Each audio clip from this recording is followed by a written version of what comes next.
Donc, allez, salut à tous. On est reparti. Nos habituelles émissions bimensuelles. On prend du marché à l'arrache et on fait une analyse ensemble, des exemples, vos trades, bref, tout ce que vous voulez. Sinon, j'irai piocher dans les canaux d'analyse parce que je vous cache pas que j'ai pas trop eu le temps d'y aller dernièrement. Euh, Même si j'aimerais pouvoir prendre le temps de faire ça tous les jours, la réalité en est tout autre. Wood. Ah bah là, de toute façon, niveau tendance, on va être, on va être bien, mais... Wood. Alors, lequel? Parce que j'en ai plusieurs.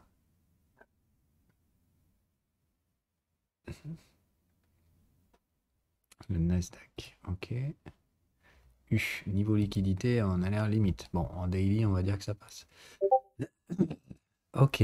Ah pardon, merde, j'ai oublié. 2 secondes. Hop. Voilà. Normalement, tout doit être ok. Donc, on a bien une belle tendance. On est d'accord. Niveau structure, là, quand même, ça a l'impression que ça se passe sur l'unité supérieure, non? Donc, est-ce qu'on se fait chier ou pas à chercher breakout, tout ça? Donc, on cherche tout de suite l'unité supérieure ici pour être sûr de ne pas griller du cerveau pour rien. Ok. Non, bon, bah, on va rester sur le daily, hein. Ouais, l'hebdo, c'est bizarre. Ça fait range acheteur, ça fait un peu. Voilà. C'est pas grave. Si tu sais pas, bah, tu reviens sur ce qu'il y avait avant. C'est plus de dire ce qu'il faut, c'est s'assurer de ne pas être au sein d'une tendance du T supérieur. Parce que dans ce cas-là, si vous cherchez à cadrer la maturité de la tendance inférieure, ça va être compliqué. Toujours vous caler sur la tendance primaire. C'est hyper important. Tiens, tant qu'on y est, aussi, j'ai réussi à avancer le prési. Alors, il me reste encore les images de Pilou à mettre dedans. Euh, mais voilà, maintenant, vous avez un joli prési avec la tendance qui est dedans. Alors, j'ai fait ça à l'arrache, hein, donc j'ai pas eu trop le temps de relire. J'ai peut-être mis une connerie, mais bon, voilà. Si vous voyez des conneries dedans ou des trucs, voilà. Mais donc, je vous ai mis tous les trucs. Donc, vous avez tendance primaire, donc tendance de degré supérieur. C'est-à-dire que si vous avez deux tendances l'une dans l'autre, il ne faut pas analyser celle qui est en dessous. Ok, les vagues alternatives, vague 1, vague 5 étendue, ok, et multi-time frame, c'est quand vous avez donc 3 time frames consécutifs et c'est réservé aux experts. Ça marche? Parce que le mécanisme est compliqué et puis je vous ferai le cours là-dessus dès que possible. Voilà, voilà. Bon, donc servez-vous de ça comme un petit pense-bête, etc. Ça fait longtemps que je voulais le faire, hein, mais du coup j'en ai profité, je me faisais chier dans l'avion. Donc j'ai avancé ça. Ok. Du coup, en daily, puisqu'à défaut d'aller sur l'hebdomadaire, on va rester sur cette tendance. On a bien installation de la moyenne. Qu'est-ce qu'on regarde d'autre? Ça, c'est ce que vous regardez en premier, hein, d'accord? Donc là, il y a pas de souci. La tendance est déjà bien avancée. Euh, Si tu veux.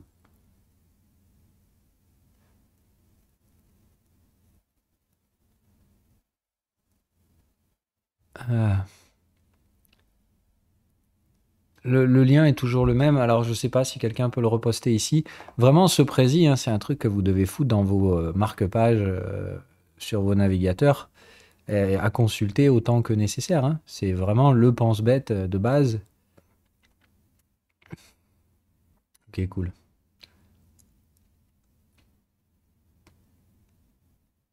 Si tu veux mettre les images aussi, tu peux, hein, mettre les images à la place des trucs. Tu sais, tu croppes sur la droite, enfin, tu verras dans machin, mais comme toi, tu avais mis tout le récapitulatif, que moi, je l'ai mis déjà dans le prési, tu croppes sur la droite et tu mets l'image à la place si tu veux le faire aussi. Oui, oui, bon, enfin bref, ok. Euh, Quelqu'un peut remettre le lien ici, s'il vous plaît? Vous devez bien l'avoir. Sinon, je crois il est épinglé dans les contenus éducatifs ou un truc comme ça, hein. Ok, donc, on a regardé ça, la suite. Donc, après avoir regardé ce truc-là, qu'est-ce qu'on essaye d'identifier tout de suite? Voilà, merci. Bon, il n'y a pas d'ordre spécifique, hein, sur tous les trucs à regarder. Mais voilà, effectivement, en historique, c'est-à-dire qu'avant de vous faire chier, analyser les cycles, le breakout et tout pour voir où vous en êtes dans la tendance, assurez-vous qu'il y ait bien un range avant. Donc là, il n'y a pas de souci. Ça a bien rangé. Donc, on bosse. On regarde les cycles. Ça, c'est bien des cycles de range. OK. On a bien ici des premières cassures de cycle. Donc, le breakout, c'est probablement par là. OK? Donc on va essayer de voir s'il y a bien cassure d'un niveau technique par là, et effectivement c'est plutôt le cas, donc c'est bien par là que ça break. Ok, c'est là qu'on a les cassures de cycle, etc. Donc votre niveau de breakout il est là. Est-ce qu'il y a une accumulation qui précède? Niet, nada. Donc il faut reporter à peu près tout ça pour être validé, confirmé. Bon, on va chercher la clôture sur l'UT supérieur pour être tranquille. Ça va plus vite. Donc plus basse clôture, on est là avec un breakout, donc sur ce niveau-là. Rappelez-vous, le but, c'est pas d'être parfait, c'est d'avoir un à peu près. Hein. Les niveaux de validation, de confirmation, ça doit donner des zones, et normalement, ces zones réagissent. Bon, là, on voit qu'il n'y a rien du tout, le marché, il s'en cogne. Hein. Il s'en cogne un petit peu de cette histoire. Mais donc, valider, confirmer ici. Donc, les suivis de tendance se mettent en place si vous voulez suivre cette tendance. Voilà. Est-ce qu'on en a eu un ou pas? Oula, en horaire, vénère la liquidité. Hein. Vraiment, vraiment vénère là. Oh boy. Non, mais là, c'est n'importe quoi, là. En horaire, c'est compliqué. Hein. Bon, donc on va mettre moyenne 20 jours. On va faire ça, c'est plus facile ici. Moving average. OK. Donc la moyenne 20 jours. On vient la taper par là. Mais est-ce qu'on prend des suivis de tendance dans ces conditions-là? Voilà. OK. Donc suivi de tendance, pas dans les zones de squeeze. De toute façon, ça, je crois que je vous l'ai mis dans le truc.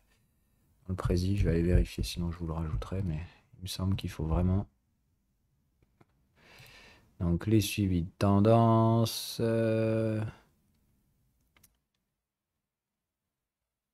Pas d'alerte de volatilité récente. Ouais, bon, ok. Et pas plus de 2 suivis de tendance. Ouais, il faut que je vous rajoute un truc ici. Ok. Comment je corrige ça, moi, déjà? Merde, je sais plus où il faut aller pour éditer ça. What? Bah, quoi cette blague? J'ai pas touché. Oh merde. Bon. Attendez, je me le note.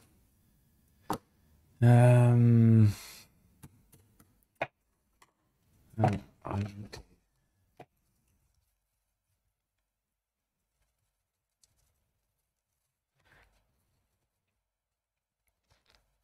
Ah, évidemment, un stylo qui marche pas. Fantastique. Alors, pas de squeeze. Prix.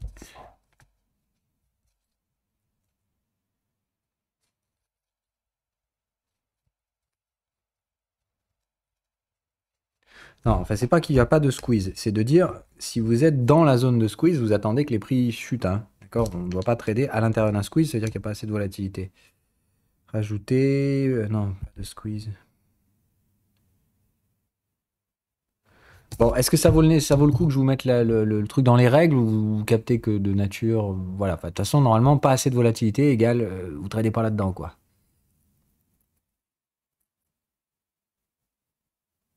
Est-ce qu'il faut que je rajoute la règle ou pas?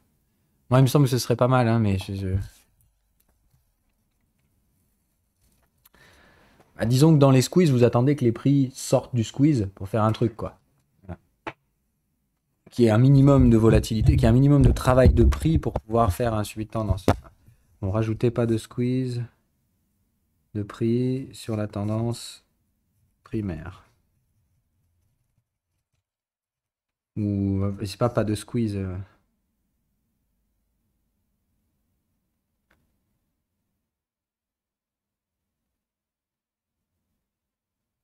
Oui, bon, enfin, vous aurez compris. Écoutez, vous débrouillez. Hein, voilà.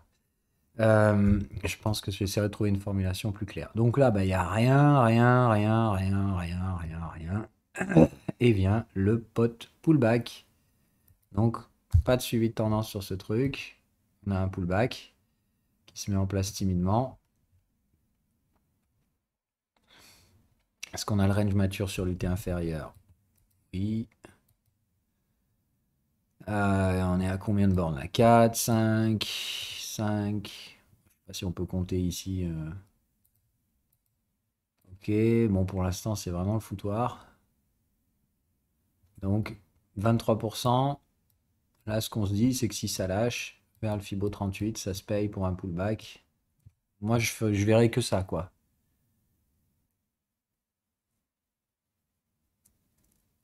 Ah, de toute façon, là, vous appliquez une stratégie de pullback, quoi.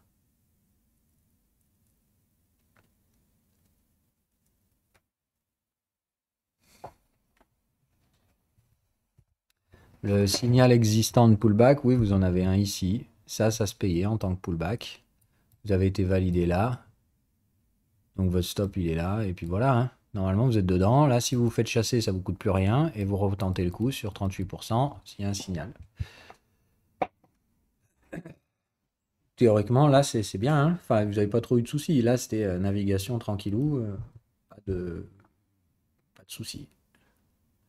Vous avez fait un petit gain. Votre stop est payé.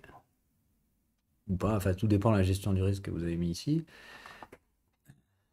Mais ça se tient. Ça va pour tout le monde?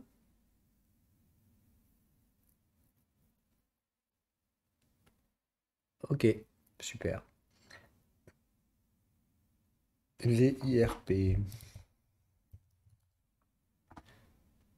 Ah tiens, ça fait longtemps que j'ai pas vu celle-là. Ok. J'imagine Daily aussi. Alors là, attention, hein. Tout de suite, tu vois, il y a un bout de tendance là, un bout de tendance là, pas de range entre les deux. C'est probablement pas là la tendance primaire, s'il y en a une. Enfin, tout de suite, vous devez voir les anomalies sur la structure. Voilà.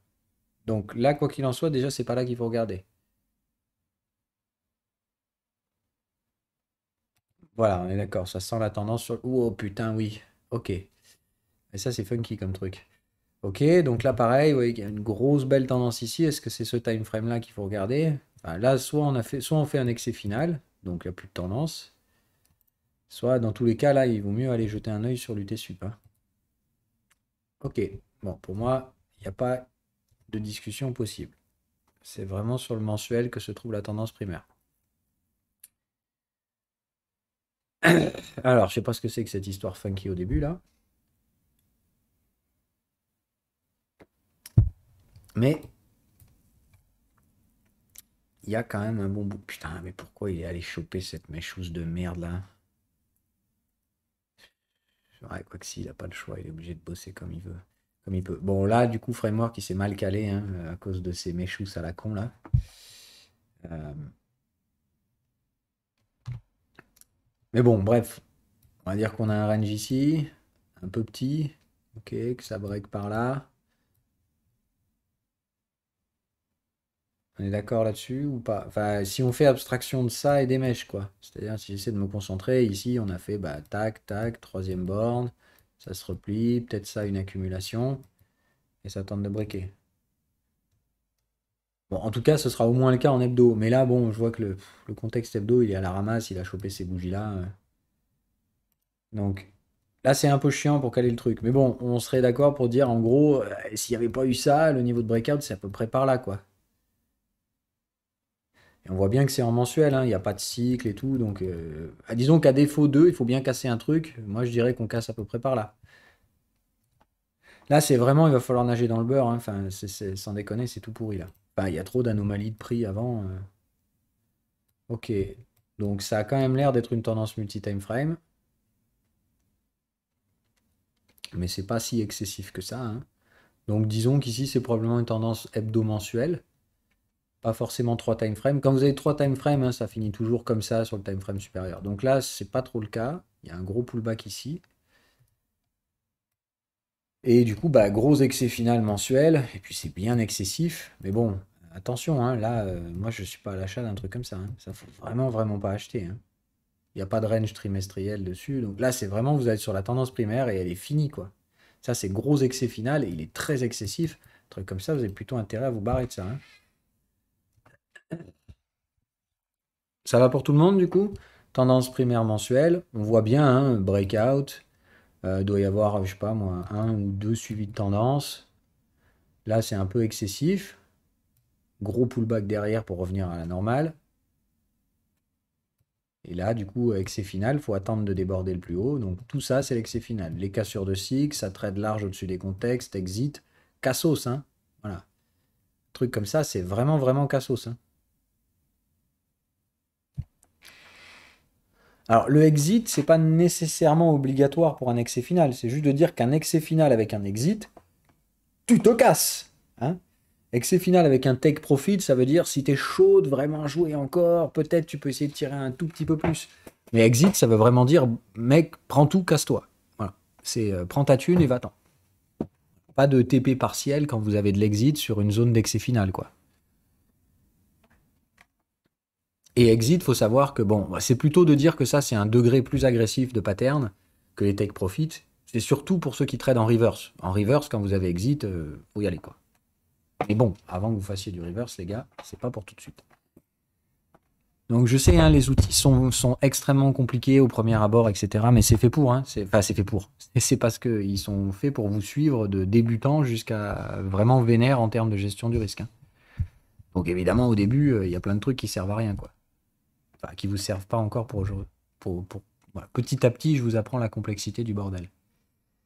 Euh, non, non, non, non. Dis-toi juste, exit, c'est plus vénère que take profit. Voilà. Donc en termes de gestion du risque, et quand toi, il s'agit de prendre un profit, bah, tu as vraiment intérêt à prendre le profit sur l'exit. C'est surtout, en fait, les distinctions entre TP et exit, c'est surtout pour du reverse. Pourquoi il n'a pas le son, Tim? Je comprends pas. A priori, ça a dû revenir. Bon, si c'est pas le cas, il dira. Bah, ça a l'air de marcher pour les autres, puis moi, de mon côté, je vois pas de souci. Ok. On continue. Un autre?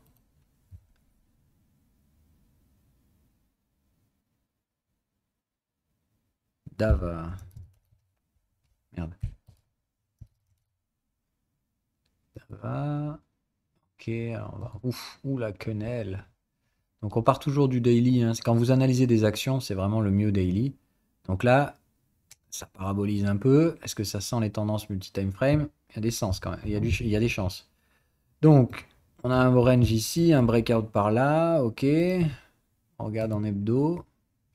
Hebdo, il n'y a pas de range, il n'y a rien. Donc, c'est bien daily. Ok. Donc on a une vraie grosse, une grosse tendance daily, une petite anomalie ici, là. Je sais pas ce que c'est ça. Ah bah c'est le Covid, je suis con moi. Mais ça, vous voyez bien que ça sent l'anomalie. Hein. C'est-à-dire là, on était en tendance haussière et d'un coup, bam, ça sort de nulle part. Et pourtant, on repart en tendance derrière. Donc c'est vraiment... ça, c'est anomalie de marché. Hein.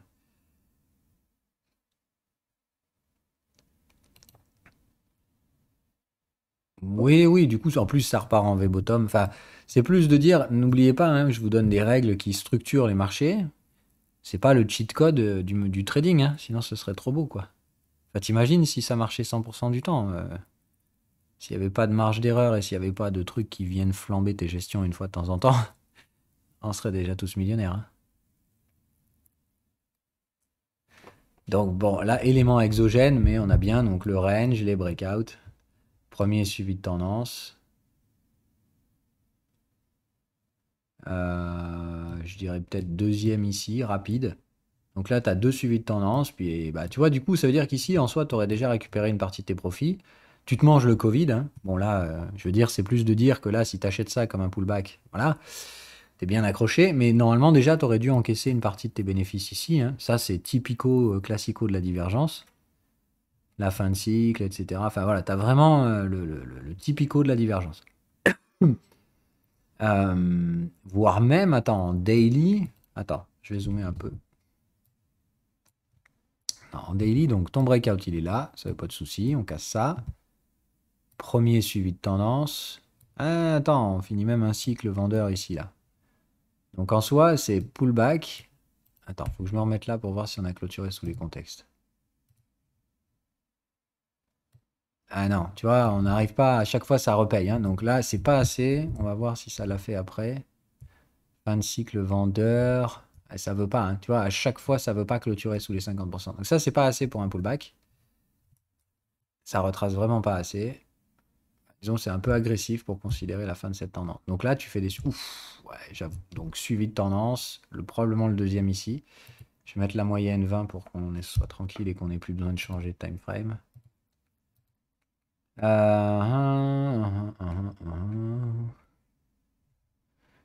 Ouh, ça a frappé fort. Ah ben non, il y a des suivis de tendance avant. Alors attends, Tac, donc on est validé, confirmé par là.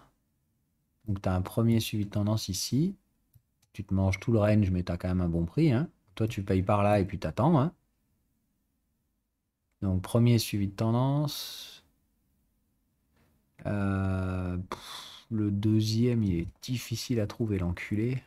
Pardon, désolé pour le vocabulaire. Là, je pense que vous pouvez rien trouver là-dedans.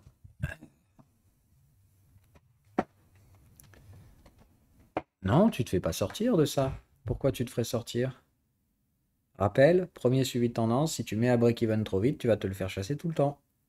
Non, jamais de break-even sur les suivis de tendance. T'es tranquille, pépère, ok? Tu mets à break-even quand tu prends ton second suivi de tendance. Voilà. Là, le deuxième, là, je pense qu'il est par là, mais alors il est d'un merdier à choper, celui-là. Enfin, il est vraiment compliqué à choper, je trouve.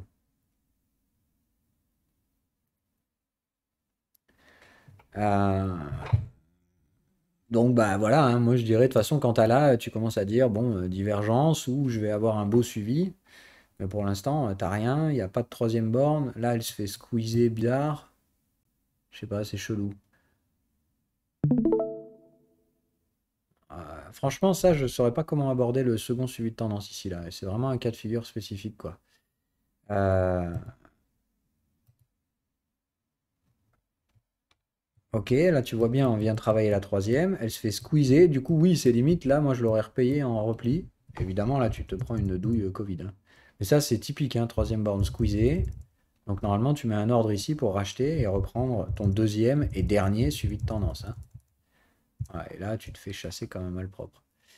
Euh, Ouais, là, tu as forcément le deuxième qui va sauter, hein, ça c'est sûr. Alors, c'est très difficile à naviguer ce truc, hein. C'est un peu spécial comme. T'as pas une cassure du niveau de 3 BR après le premier suivi? Si, mais alors, si t'as payé la moyenne, d'accord, tu peux plus. Enfin, ça dépend. Après, si t'as mis qu'1%. Oula, qu'est-ce que j'ai fait? Ah merde, je suis pas sur le bon bouton. Désolé. C'est toujours sur le suivi de tendance, vous faites ce que vous voulez, hein, d'accord? Vous avez plusieurs patterns, vous pouvez faire votre mixture maison autant que vous voulez, mais il ne faut jamais dépasser 2% de risque. Donc si tu as mis 1% sur la pattern de moyenne, il te reste dans ce cas-là éventuellement 1% pour gérer la cassure de la troisième borne ici. Mais tu fais pas autrement. Voilà. Là, le truc, c'est que la troisième borne, elle n'est pas cassée, elle est squeezée, donc soit tu la rachètes en repli, d'accord? C'est ce qui se passe normalement. Ah, mais t'as rien d'autre là. Achat de la moyenne à l'intérieur des contextes résistants, ça marche pas, hein. Tu traites jamais dans le contexte résistant en suivi de tendance. Il faut que les prix sortent. Tu vois, là déjà, c'est limite, hein, pour le premier suivi de tendance.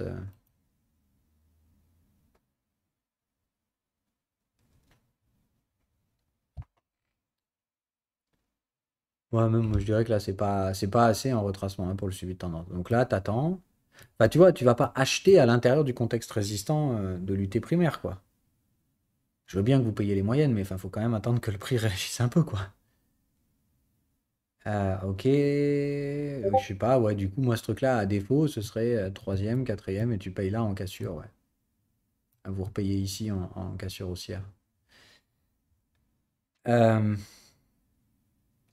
bon, le second suivi de tendance, hein, j'arrive pas à le voir, hein. Je sais que par là, il y a un petit travail, mais tout ce que je vois, c'est une troisième borne squeezée. Donc là, vous auriez pu acheter le repli troisième borne, et vous vous seriez pris le stop loss tout de suite.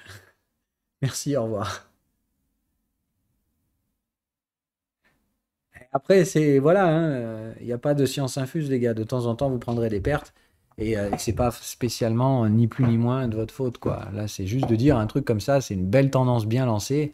Moi, le premier, hein, quand le marché il est là, je me dis, bon, il va y avoir une divergence, il va y avoir un pullback. Je me dis pas qu'on va perdre 60% de la valeur, hein. Ah ben, crash Covid, là, tu vois bien que c'est très catalysé, etc. Voilà, donc, bah, écoute, là, forcément, faut attendre que ça se recale. Donc, quand tu t'es fait manger comme ça, bah, soit tu recales sur le T-Sup,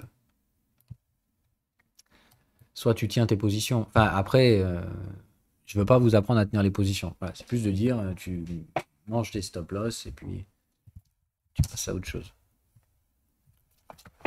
Voilà. Bon, du coup, là, par contre, que te dire de ce truc? Parce que Là, à l'état actuel des choses aujourd'hui, l'hebdo, il n'y a vraiment pas assez d'historique pour considérer qu'il y a une tendance. En fait, tu vois, là, d'un coup, tu as un marché qui est tout de suite en tendance, quoi. Il y a zéro cycle vendeur sur le truc, tu vois. Et donc, moi, je peux pas, j'ai du mal à cadrer ça. C'est un beau merdier, même pour le prof. Tu vois ce que je veux dire? C'est, là, j'ai beau faire tout ce que je peux, ça réagit à aucune des règles que je connais en hebdo. Et le daily est très, très, très bizarre dans son raisonnement et dans sa réaction. Donc, moi, je resterai à défaut sur une tendance daily. C'est de dire, là, l'hebdo, je peux vraiment rien faire, hein. Mais j'ai pas de range mature ici. Mais en soi, on n'aurait jamais dû revenir. Tu vois ce que je veux dire? C'est plutôt l'impression que c'est une anomalie Covid, quoi. Donc, le marché, en fait, il flush le Covid. Et puis derrière, bah là, bon courage, hein. T'as aucune clôture en bas. Donc là, tu es en train de faire le pullback aujourd'hui sur ce truc-là. Et ça a franchement été hyper excessif, là. Donc, non, je sais pas. Franchement, c'est chiant. Sur ce truc-là, tu peux rien naviguer, hein. Regarde la tendance. C'est là, tu serais en train de faire un pullback daily après un marché excessif. Parce que ça, voilà, ça, c'est pas juste. Ça, c'est vraiment excessif, hein. Vous voyez, toutes les boîtes de contexte. Regardez, enlevez le prix. Vous voyez, là, il y a aucun doute. Ça, c'est méga, méga excessif comme marché. Toutes les boîtes disjointes. Combien de fois de suite? Un, 2, 3, 4, 5, 6, 7. 7 fois de suite les boîtes de contexte disjointes en haut et en bas, hein. Donc ça, pas d'autre. Non, c'est pas une bulle, c'est un excès. Dans la bulle spéculative, vous, de base, vous considérez ça comme des excès. C'est juste de dire comment faire la différence entre une bulle et un excès. Bah, d'une, tu t'en fous. Dans les deux cas, c'est un marché que tu ne dois pas trader. C'est simplement si tu veux trader la bulle, ça se traite différemment d'un excès. La différence entre une bulle et un excès, c'est principalement lié au volume et à la structure de prix. Ça, c'est juste un excès, c'est pas une bulle.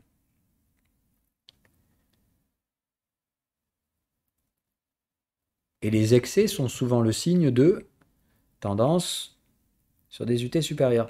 Donc, c'est vrai qu'en soi, moi je dirais, à défaut, la tendance hebdo, c'est celle que je privilégierais, mais t'as aucun travail préliminaire. Tu peux pas en fait ici respecter les règles de la stratégie parce qu'il aurait fallu en gros que ce truc-là il fasse ça d'abord, tu vois. Et là, tu aurais bien dit, ouais, ok, paf, j'ai un beau breakout hebdo, j'ai mes cassures de cycle et tout, voilà. Ça manque de travail au début en fait. Voilà. Mais ça sent clairement la tendance de base hebdomadaire, hein. Enfin, tu vois bien que en soi, en hebdo, ça fait un joli taf, il n'y a pas de cycle, la moyenne s'installe dessous. Moi, je tablerais ici sur un beau pullback hebdomadaire à faire, ouais. Mais il faut tordre beaucoup de règles ici. Chose que je veux pas trop que vous fassiez au début. Donc, c'est un truc comme ça, si vous savez pas l'analyser, bah, je vous en veux pas. C'est que vous faites quand même votre job. C'est-à-dire que vous arrivez face à un mur, il y a des anomalies, et ben vous tapez pas de la tête dans le mur, hein, et vous tordez pas les règles pour les faire rentrer dedans. Allez sur autre chose.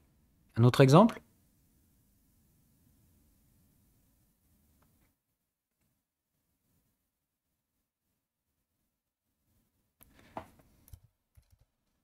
D'où? J'imagine. Oula, oula. Nasdaq? Non, celui-là? Mhm. Ok. Interesting. Bah tiens, venez, on va travailler sans les prix, ce sera pas mal comme ça. Euh, ok, alors. Donc là, déjà, en hebdo, on a une belle structure de tendance par là, là. Tac. Ça a été une belle structure. Donc là, ça sent l'excès final hebdomadaire, hein, et bien excessif. Est-ce que vous les voyez, les schémas, ou pas?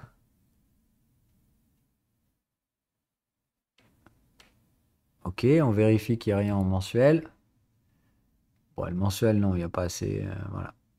Le mensuel est juste pour l'instant pas assez d'historique. Donc hebdo, tendance de base hebdomadaire. Ok, le range, bien visible. Le breakout, les cassures de cycle. Donc c'est là que ça break. Tac. Ok, ici ça part en tendance. La moyenne s'installe au-dessus. Vous devez avoir les deux suivis de tendance par là. Euh,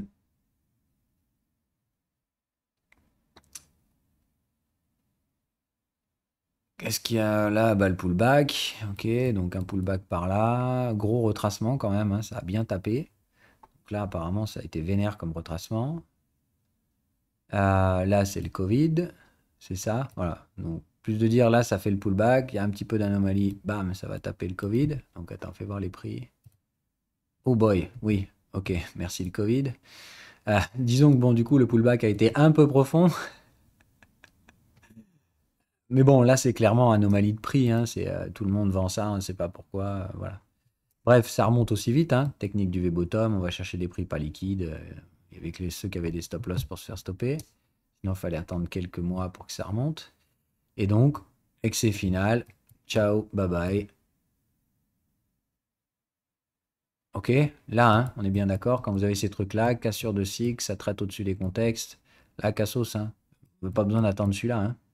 Là, c'est vraiment ici, et ça, c'est limite session de rattrapage. Mais ça, il n'y a plus de tendance en cours. Maintenant, il va falloir ranger en hebdo avant de pouvoir refaire un truc.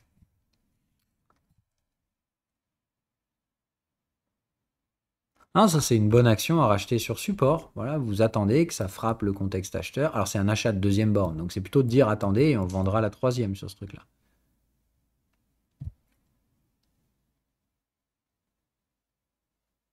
T'avais une 3BR au cas où? Fais voir. Ah non, mais les achats, là, vous savez pas faire, les gars. C'est achat de deuxième borne de range. Je veux pas vous voir toucher des trucs pareils, hein.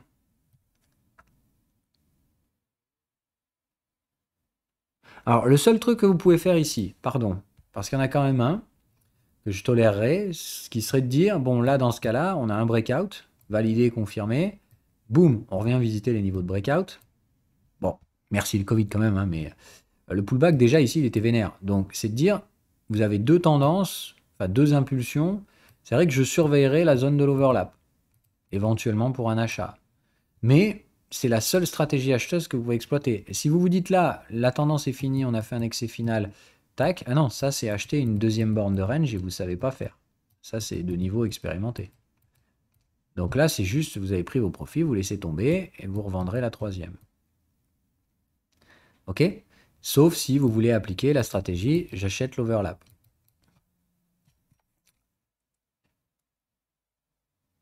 Ah ben réponds à ta propre question. Quelle est la différence quand tu achètes le deuxième pullback d'une vague 5 étendue? C'est exactement comme un pullback. Donc, signal de tendance sur le canal. Tu dois trader au niveau du canal de tendance, etc. etc. Ok. Donc, il te faut normalement un signal de tendance. Si tu n'as qu'un signal de range, bah, tu vas gentillou ou tu vas pas du tout. Enfin, c'est à toi de voir. Mais la seule altération que tu fais par rapport à un pullback classique, c'est que tu vas pas trader au niveau des Fibos. Tu vas trader au niveau de l'overlap. Point. Et après, tu appliques les mêmes règles que le pullback. Juste, c'est au niveau du positionnement horizontal, on n'utilise plus le référentiel Fibonacci, enfin retracement Fibo, mais à la place un overlap. Oui, voilà, c'est plutôt de dire que si tu as un signal de tendance au niveau de l'overlap, tu y vas, maxi. Enfin maxi, en tout cas, tu mets 2%. Tu peux mettre jusqu'à 2% de risque. Si tu n'as qu'un signal de range, mais qui est confirmé par un triangle, etc., bon, tu te dis, au pire, j'y mets 1% ou un truc comme ça. Voilà. C'est juste de dire, j'ai un signal, c'est pas parfait, ça peut encore faire des excès baissiers, je mets 1% et je double le stop loss. Tu vois, il faut apprendre après à ce que vous ayez ces réflexes. De comprendre que la stratégie parfaite, c'est celle qui vous autorise à mettre le risque max. Et ça arrive, hein, ça arrive souvent même. Quand c'est imparfait, ça ne veut pas dire, bon, allez, je prends rien. C'est juste dire, bah, j'y vais doucement. Voilà.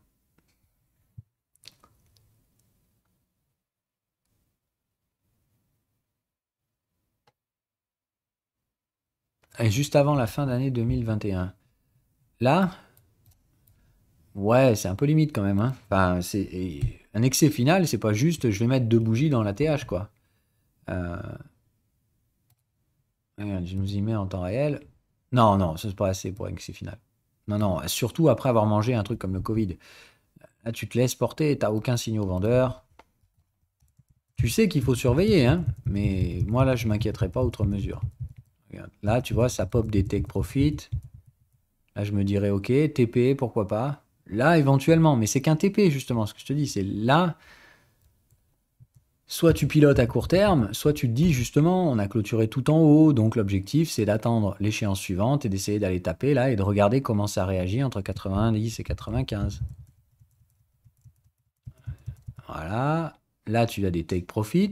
Donc là, si tu veux, ici, je te dirais, ouais, ça commence à chauffer un peu. Mais t'es pas encore sur, ok, il faut se cassos, quoi. Là, c'est juste de dire, bah, ça surchauffe un peu.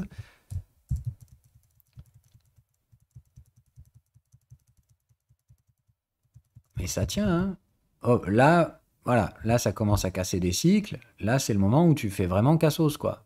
Là, au moindre signal vendeur, c'est au revoir, hein. Hop, voilà, moi je me taille là, ici.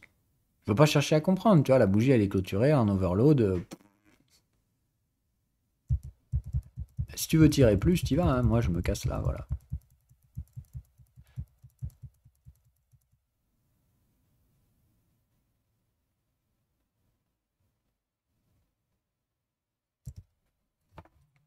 Voilà.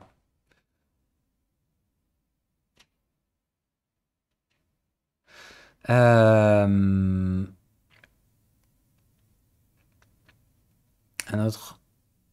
Non, non, alors, quelle structure d'alignement de troisième borne là? Je vois pas.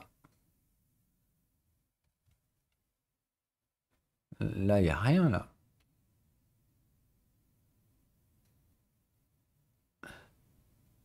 À 110. Oula, oula, oula, fais gaffe. Alors oui, il y a bien un alignement de troisième borne, mais c'est sur les UT inférieures.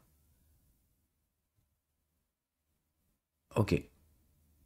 Bon, après, doucement avec ça, hein. C'est du format expérimenté. Ok. Oewa. Facile. Tu m'entends? Ouais. Salut. Tab. Ouais, j'avais juste une question là. Si tu prenais l'overlap, parce que tu disais que c'était les mêmes règles que le pullback. Le pullback, on prend une 4BR là sur l'overlap dans le cas où on traderait une VAC 5. Oui, alors On- Caterham sur l'UT inférieur. Mais c'est plus de dire, il faut que tu vois un range mature sur l'UT inférieur. Tu vas, attends, je vais le remettre. C'était sur celui d'avant là.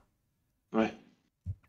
Ok, donc là, si tu veux trader ça là, Non, non. si on avait Je- touché là, bah là, on est en train de faire la première vague de baisse. Ah non, pardon, j'ai vu quand j'ai pas vu. Donc là, on a déjà fait la troisième. Donc là, effectivement, si tu veux retaper l'achat direct sur l'overlap, c'est bon, ouais. Et donc il faut la quatrième, c'est-à-dire que si on avait fait du one shot sans faire de 3BR sur le canal de tendance, on peut pas la prendre? Alors, réponds à ta propre question. Tu peux, mais c'est beaucoup plus agressif que d'acheter une quatrième. C'est-à-dire que si tu es expérimenté, oui, parce que ça revient à acheter une deuxième borne de range, mais tu sais Ouais. aussi que les triangles existent. Voilà. C'est plus de dire que moi, par sécurité, par rapport au niveau d'expérience que ça requiert, acheter un couteau qui tombe en se disant ouais, ça va être un triangle, c'est pas du tout la même psychologie pour arriver à payer un machin qui attaque en fils de pute à la baisse, que de se dire bon, bah tant pis, c'est un triangle, j'ai une troisième, je traderai la sortie haussière de la troisième, par exemple. Tu vois? D'accord. En termes de psycho, ici, alors c'est clair que par contre, la taille de position, c'est pas la même non plus. Mais voilà, disons, quand vous avez une correction construite, vous savez où identifier la troisième, vous vous positionnez sur la quatrième, c'est beaucoup moins risqué que j'y vais one shot, voilà. Parce que la plupart du temps, D'accord. one shot, c'est que vous allez avoir affaire à des triangles, et franchement, les triangles, psychologiquement, c'est horrible. Ça demande du temps, etc. Ça immobilise le capital, c'est vraiment la merde. Il vaut mieux à ce moment-là laisser se former et attendre et péter les troisièmes. D'accord. Prendre sur les mouvements rapides plutôt que de prendre Disons sur qu'après, là, c'est les plus de mouvements dire ronds. en termes d'analyse graphique, les deux sont bons, mais il y en a un qui est beaucoup plus agressif que l'autre. Donc moi, je pense que l'achat point bas sans range, c'est vraiment limité aux expérimentés. Il faut connaître la deuxième borne. Et, et c'est pas la plus facile à trader, franchement, hein. Et sinon, oui, après, en termes de gestion et d'allocation de capital, vaut mieux pas immobiliser le capital dans un triangle, trader ailleurs, et prendre moins d'argent, mais trader en cassure. Ok. C'est bon pour moi. Ok, du coup, l'autre, c'était Aiwa. Non,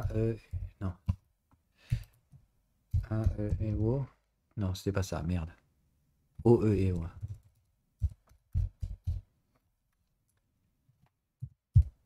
Ok. Voilà, pareil, on a un beau bébé de tendance multi-time frame. Voilà, bon, ça, c'est grosse tendance multi-time frame. Gros, gros classico, hein. Là, on voit bien le range mensuel. On voit bien que la zone où ça casse en hebdo, ça casse en mensuel derrière.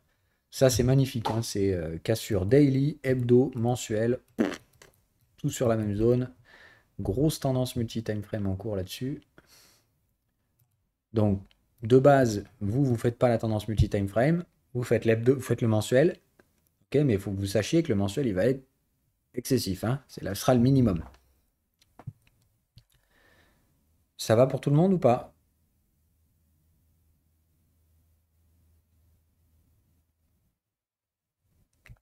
Ok, donc les breakouts mensuels se mettent bien en place là. Les cycles vendeurs n'existent plus. On ne sait pas trop où mettre les trendlines. Moi, je dirais que ça break à peu près par là. Hein. Faire à vue de nez, pas d'accumulation. Donc, valider, confirmer à peu près par là. Je dirais sans aucun souci, premier suivi de tendance et deuxième à venir. Ok? Donc là, paf, attendre le deuxième suivi de tendance qui sera très probablement le pullback hebdomadaire. Et derrière, dernière vague qui sera donc très probablement parabolique au sommaire. On se cassos parce que comme c'est excessif, les pullbacks de la tendance primaire dans une tendance multi-time frame, ils sont généralement vénères. Hein. C'est-à-dire que derrière, là, ça fait bam. Mais n'oubliez pas qu'une tendance multi-time frame n'a rien à voir avec un crash, avec une bulle, pardon. Donc, c'est un marché qui sera excessif, donc qui fera généralement un pullback assez vénère, mais il n'aura aucun mal à revenir trader la valeur proche de la TH. Ce qui n'est pas le cas d'une bulle. Hein. Une bulle spéculative, il y a zéro volume, il y a zéro travail de prix, c'est pas des breakouts multi-time frame, c'est juste de la spéculation à crétin. Et ça, par contre, quand ça tombe, ça remonte plus jamais. Hein. Mais retenez que voilà. Non, alors c'est plus de dire, généralement, en fait, le pullback mensuel, d'accord, d'une tendance multi-time frame, ce qu'il fait, c'est qu'il revient chercher le pullback hebdo. En général, vous avez les deux qui travaillent au même endroit.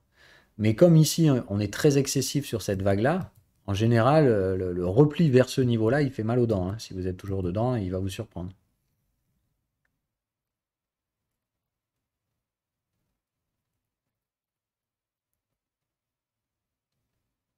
C'est plus, je préfère vous prévenir, voilà. Mais les tendances multi-time frame, c'est pour ça que je vous dis, si vous voyez qu'il y a une tendance multi-time frame ou que votre tendance, elle est un peu trop excessive, etc., et que ça s'installe durablement, demandez de l'aide à un expérimenté. Lui, il vous dira si oui ou non c'est une tendance multi-time frame et il la tradera avec vous éventuellement. Mais vraiment, les verts, là, vous vous mettez pas tout seul dans ces trucs-là. C'est le casse-pipe assuré, quoi. Non, non, non, ah non, absolument pas. Ça dépend, hein. Ça dépend réellement. En fait, regarde, j'explique la différence. La différence, c'est que tu dois avoir soit des breakouts successifs, soit carrément encore mieux, hein, les breakouts de tous les time frames en même temps. C'est-à-dire que dans ce cas-là, tu vois bien qu'ici, il y a un range daily, puis tu regardes le canal de tendance, c'est ton range hebdo, hein, et après tu breaks ici. Donc tu vois bien qu'en fait, en daily, tu dois breaker par là, en hebdo, ça break du coup par là, et en mensuel, ça break ici. Là, tu fais daily, hebdo, mensuel en breakout, pas d'accumulation, ça part bien fort, il n'y a pas de souci. Ok, un cas différent que tu vas avoir, c'est quand vraiment tu as un gros range mensuel, tu vois, ça fait ça, ça, ça, ça, ça, ça, ça. Ça, c'est justement, quand tu as ce genre de balayage, il n'y a pas du tout de breakout multi-time frame, c'est juste une tendance mensuelle terminée.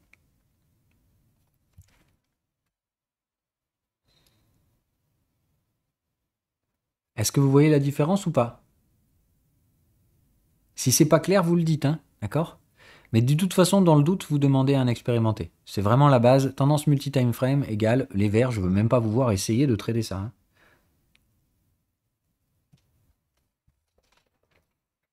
Essayez déjà de trouver la tendance primaire et de les trader correctement, sans émotion, d'identifier, de faire des exercices à plus en pouvoir pour familiariser vos yeux, à voir la variation. D'accord? C'est-à-dire qu'après, vous arrêtez de voir le graphique comme un graphique, vous arrêtez de voir une structure, enfin, vous arrêtez de voir un marché, vous commencez à dire j'en ai vu des centaines et je vois la pattern.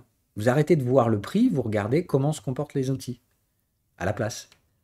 En fait, quand vous arrêterez de regarder le prix et que vous regarderez comment il se comporte par rapport au contexte, vous verrez que peu importe les différents marchés, ils ont tous la même structure, pratiquement. Enfin, Et qu'avec très peu de règles, vous arrivez à cadrer pratiquement 90% des tendances. Bon, il y a toujours 10% des tendances qui font de la merde, et il y a toujours en plus de ça des aléas de marché type Covid, etc. Mais hormis ça, hormis un peu d'erreur statistique de l'indicateur, hormis les éléments chaotiques, 90% des tendances, vous allez les cadrer sans souci. Et pourtant, si vous faites copier-coller sur ces tendances, il n'y en a pas une qui est pareille que l'autre. Mais elles ont toutes la même structure.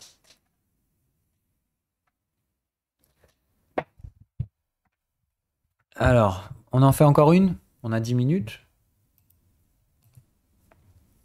Bitcoin, mais Bitcoin, je vous l'ai fait 100 millions de fois, on va pas la refaire quand même.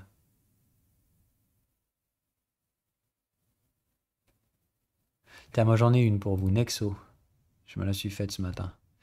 Alors Nexo, le problème c'est qu'il nous faut le... Ah merde, non, il nous faut le full history sur Nexo. Non, too bad. That's too bad. INTC. Ah oui, tiens, Intel. Oh, voilà. Intel, on est sur du fat, fat là. Tiens, d'ailleurs, ça va être très drôle. Donc, Intel, bulle ou pas? Ou tendance multi-time frame? Bon, en soi, vous avez déjà un peu la réponse, mais hein, on va se marrer.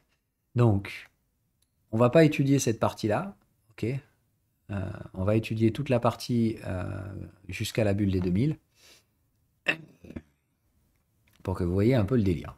Donc, en 2000, ok? Bon, là, on va être obligé de faire du log, hein. Voilà, ok. Bon, donc déjà, de toute façon, quand vous verrez ça, c'est des bulles, hein. Enfin, ça, c'est pas de la tendance, hein. Donc, le principe, c'est de dire est-ce qu'on voit notre range à un moment donné. Je dirais que là, on a le range. Là, on a la Q. Et là, ça break. Ok, bon, je vais enlever le log parce qu'on n'y verra plus rien sinon. Aïe, aïe, aïe. Ouais, non, c'est vénère, hein. Ah, quoi qu'il y a du volume hein, quand même sur Intel. On va voir l'étalement du volume. Et on va voir s'il y a eu des breakouts multi-time frame. Mais c'est vraiment, là, en termes de valorisation, on est sur un truc vénère, hein.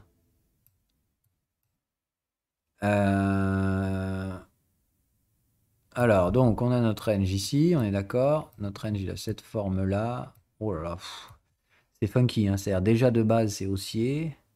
S'il y a breakout, c'est par là. On est en mensuel et ouais, voilà, ok, d'accord. Bon, c'est vraiment funky. Du coup, le range mensuel, il est par là, là. C'est vraiment vénère. Ok, et ça break. Donc déjà, le mensuel, c'est sûr qu'il a été en tendance sur toute cette période-là.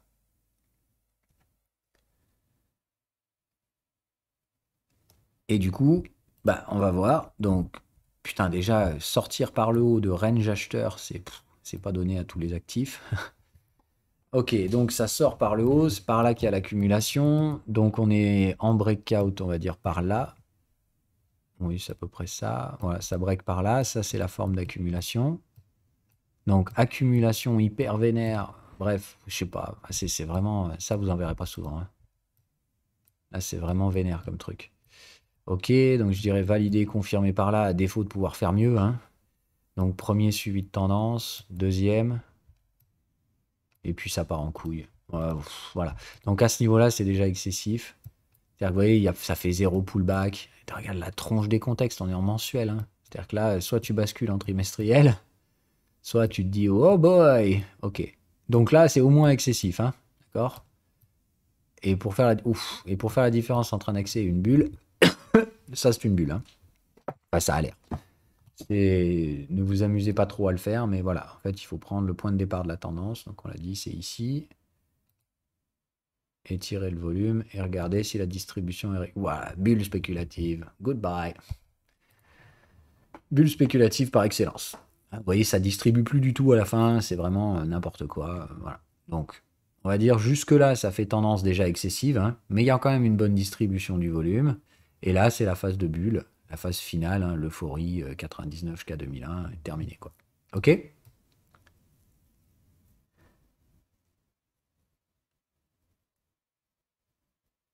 Ça va pour tout le monde? Donc ça, voilà. Mais c'est plus de dire, ne tradez jamais ces trucs-là. À partir du moment où ça devient excessif, bah, si vous êtes dedans, tant mieux. Hein, vous demandez l'assistance d'un expérimenté. Point barre. Si personne vous répond, vous m'envoyez un message à moi, hein. Moi, je vous réponds, hein. Enfin, voilà. Je mets plus de temps, moi. C'est ça le truc. Mais je vous répondrai, vous inquiétez pas. Euh, Alors, bah, avant de parler accumulation, est-ce que ton range est mature? Est-ce que ton range est mature, à ton avis?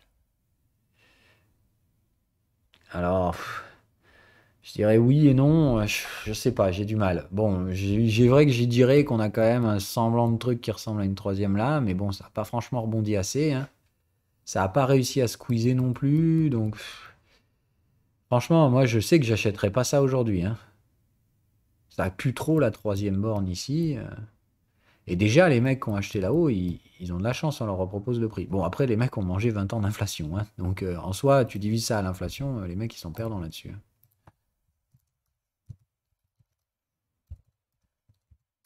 toute façon, quand il y a une bulle, je vous l'ai toujours dit. Voilà, tu vois, divise ça par le money supply. Le mec qui a acheté là-haut, il sera en perte toute sa vie, lui. Hein.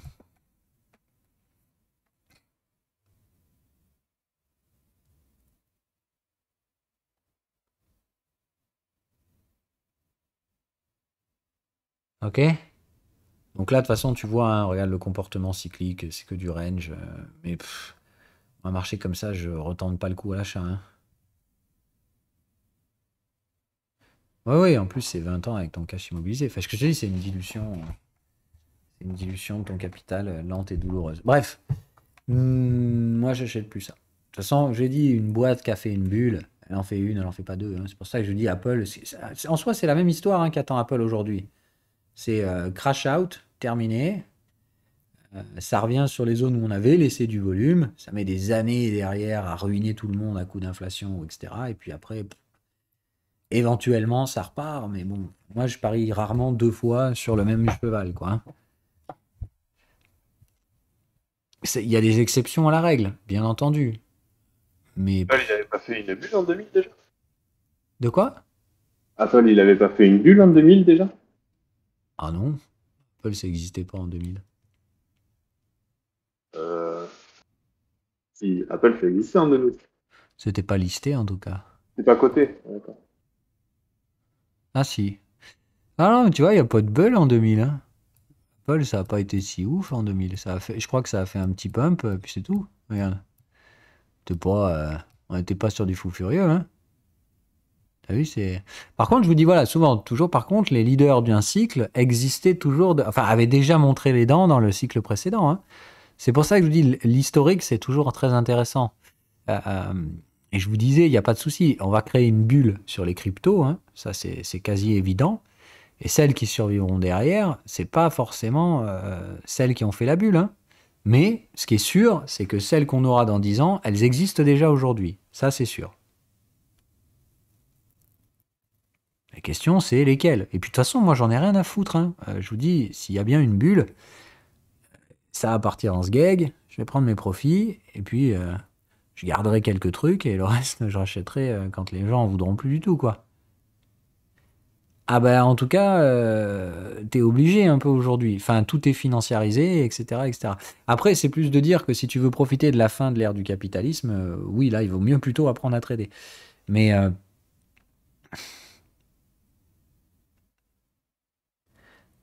il n'y aura pas des bulles partout, mais c'est vrai que bon, pour l'instant, on est plutôt parti sur au moins une bulle sur les commodities. Et très probablement sur les comos refuges, puisque, comme on l'a dit, ce qui se prépare derrière, c'est une détérioration du sentiment, la prise en main des autoritarismes. Donc, théoriquement, avant ce type de cycle consolidant, c'est clairement toujours les mêmes qui performent. C'est pétrole, or. Et du coup, les équivalents digitaux, quoi. Puisqu'on transitionne vers une économie digitale. Et ça reste spéculatif, je vous le rappelle. Hein, si on se plante et qu'on va pas du tout vers un monde digital, les cryptos, elles partiront pas. Voilà. Moi, j'ai besoin de les voir faire des bulles pour savoir que c'est ce qui nous attend dans 5 à 10 ans. Et si pendant cette phase de bulle, je vois les gogoles du métaverse nous faire un truc débile, là, je me dirais, ok, ce qui nous attend dans 10 ans, c'est le métaverse. Mais pour l'instant, mais sérieux, mais le métaverse, mais c'est vide de sens, le truc. Il se passe rien, en vrai. Il faut vraiment que là, dans la prochaine bulle, donc 2023-24, enfin bulle, la prochaine phase où il y a des fortes chances que la bulle émerge, c'est là où il faut voir tous les crétins là, avec des casques VR, qui dépensent des centaines de milliers d'ETR ou je sais pas quoi, pour acheter des conneries d'NFT et tout ça là, mais dans leur métaverse quoi, ou des mecs qui dépensent des centaines de milliers d'euros pour acheter des petits bouts de terrain, mais dans un sens où on dira c'est dangereux pour l'économie, c'est dangereux pour la stabilité financière. Ces gens-là travaillent pas, donc ça fait de la force manutentionnaire non disponible. Enfin, tu vois ce que je veux dire? Moi, je veux que ça atteigne le système, le moment débile. Voilà. Quand ça atteindra le moment débilos,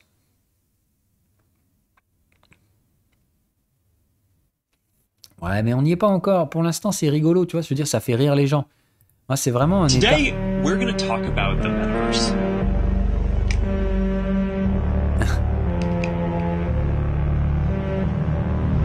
Starting with the most important experience of all. Sweet baby rays. You're going to bring things from the physical world into the metaverse. I like barbecuing. And I guess I'm a Sweet Baby Ray's fanboy. New alert. Mark Zuckerberg offers you his. Mais tu vois, voilà, moi c'est plus de dire, j'y crois pas une seconde, voilà. Pour l'instant, mais j'y crois pas une seule seconde. Et j'ai besoin qu'on me prouve le contraire. Quand on m'aura prouvé le contraire, je changerai d'idée.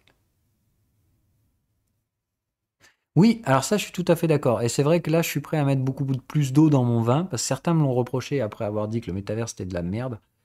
Enfin, que c'était le plus gros bullshit des prochaines années. Je suis beaucoup plus contrasté en réalité sur le fait qu'il y aura probablement plus d'interactions numériques qu'avant. Ça oui, mais je suis pas du tout persuadé que ça se passe dans ces histoires d'univers virtuel et tout ça. C'est plus de dire qu'il faut savoir dans ce cas-là ce qu'on définit comme métaverse. Pour moi, métaverse, c'est des gens qui foutent un casque et qui font des trucs dans ce casque. Voilà. Ça, je pense pas que ce soit l'avenir. Voilà. Maintenant, peut-être que j'ai besoin de voir des étapes de révolution pour dire que c'est le cas. Parce que la révolution prépare l'adoption. Ok ? Les cryptos, je l'ai tout de suite vu. Hein. Je vous jure, moi, c'est le premier truc que j'ai vu. Quand je vous ai tous vu faire les gogoles en 2018 avec, je me suis dit, oh putain, c'est débile, c'est génial. Je vais les dégommer et puis je vais acheter ces conneries.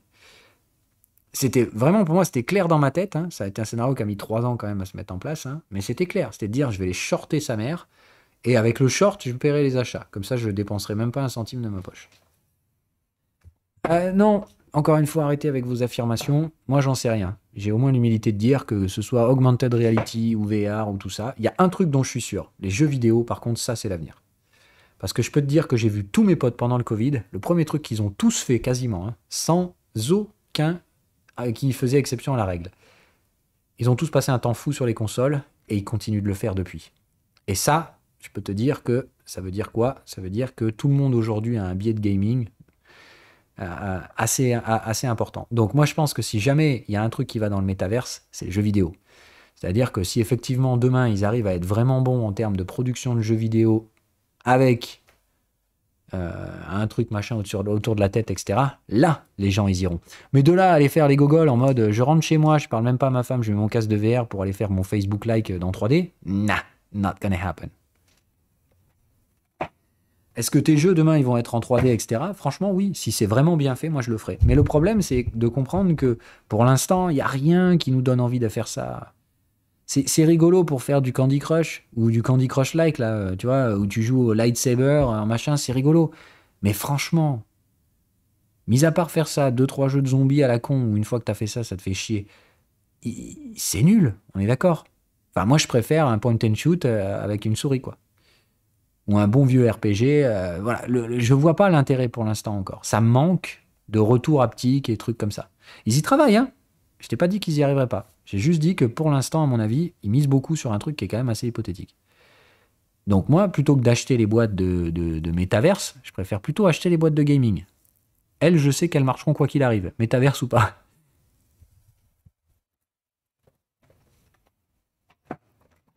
Bon, allez, on arrête. On était en train de dériver. Et puis en plus, c'est l'heure de faire des analyses de range. Donc, allez, c'est fini.